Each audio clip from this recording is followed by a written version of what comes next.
Welcome back to part 2 of Dusty the Airstream trailer renovation restoration of subfloor installation. In the last episode, we did a quick explanation of roughly cutting all these subfloor sections, as well as starting the epoxy process on 2 of those subfloor sections, specifically for the freshwater tank. Since that last episode and now, I have cut the last 2 front sections of subfloor and have put everything into place, and everything is fitting appropriately and accordingly like I was expecting it to. The only thing I really have left to do in this back panel is to obviously drill out the hole for the toilet, as well as this little section piece back here for the compartment door. And then up here towards the front, we need to drill out a few of the pieces for the freshwater tank, which will go to all of the faucets, sinks, obviously hot water heater, and everything else that needs for plumbing.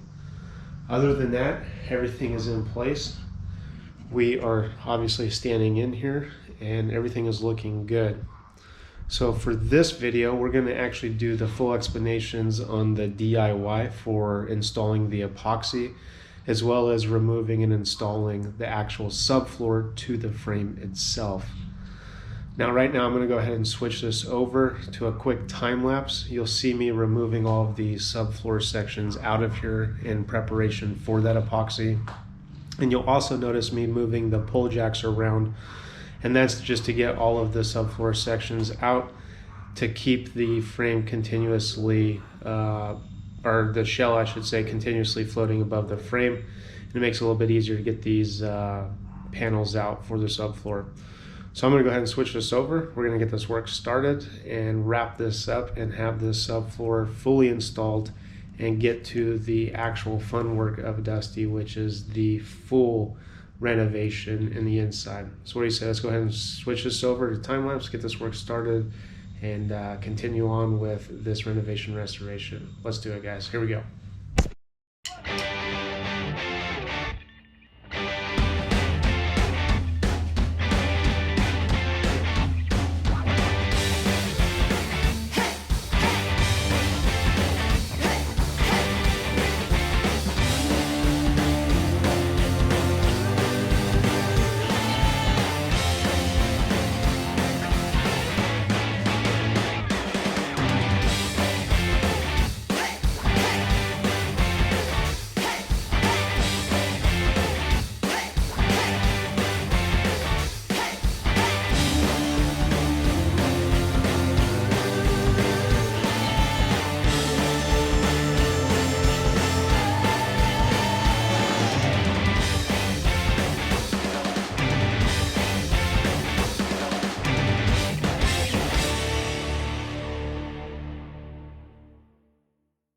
Alright guys, now talking about the epoxy process of this, we're going to use the Total Boat tabletop epoxy. It's a clear epoxy coating.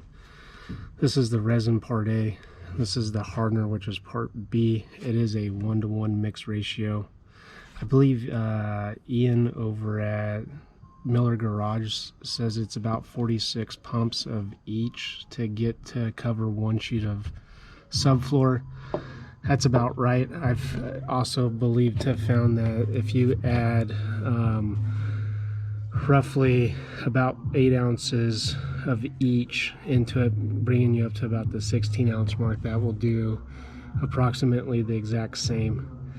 To do an entire about 25 feet of subfloor, it's going to take 1 gallon of resin and 1 gallon of hardener total to do the full completion. I found what I've done so far, at least with these half gallons, is about the halfway point. So I'm assuming 1 gallon of each will be equivalent to that.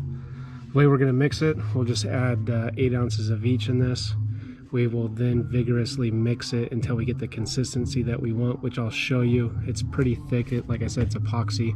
And then we're just going to liberally brush it across all of the subfloor that's going to be under facing towards the ground, which will also be towards the street, which is what we're trying to protect. So let's go ahead and switch this over and we'll get this mixed up now.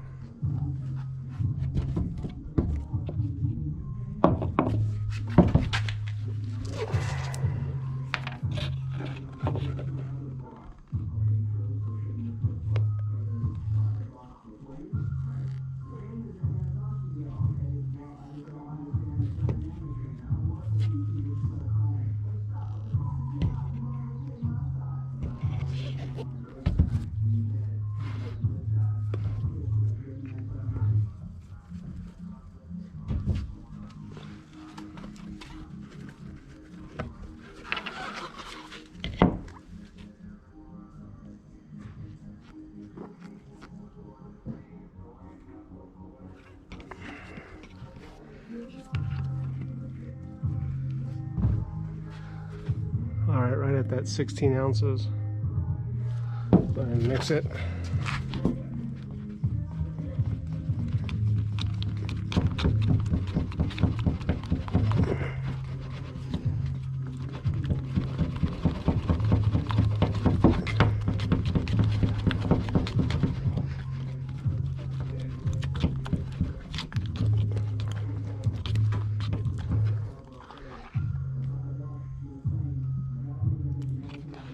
You can see it's about what it's going to look like.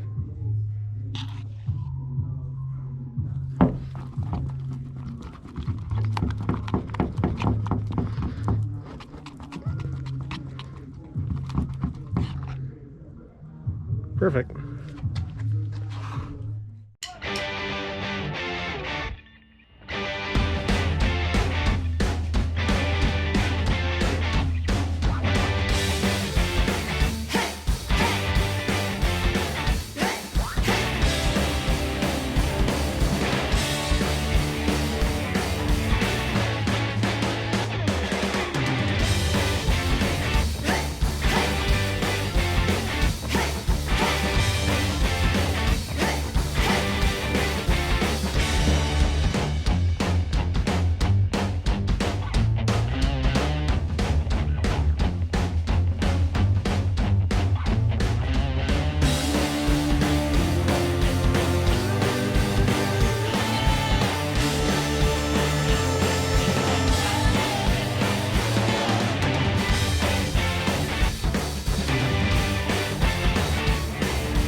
All right, now that we got the subfloor sections all epoxied, they are dry. Before we bring them back in, there's a few things we need to do. First thing we need to do is add this cross-section brace for the front subfloor sections, as well as add belly pan on the top side that will go over where the spare tire goes, as well as add belly pan to the bottom of the subfloor section that this freshwater tank will sit. And of course, the back bracket that goes on the back frame holding the back shell in place as well. Obviously a little bit more work to do to extend this part 2 series out. So what we're going to do is we're actually going to switch it over and make it a 3-part series, wrap this second video up, and I will meet you guys over in video 3, which will be the final video of this 3-part series for subfloor installation. Guys, if you haven't already, go down, hit that subscribe button, share this video with your family and friends. Until next time, as always, this is Danny signing out.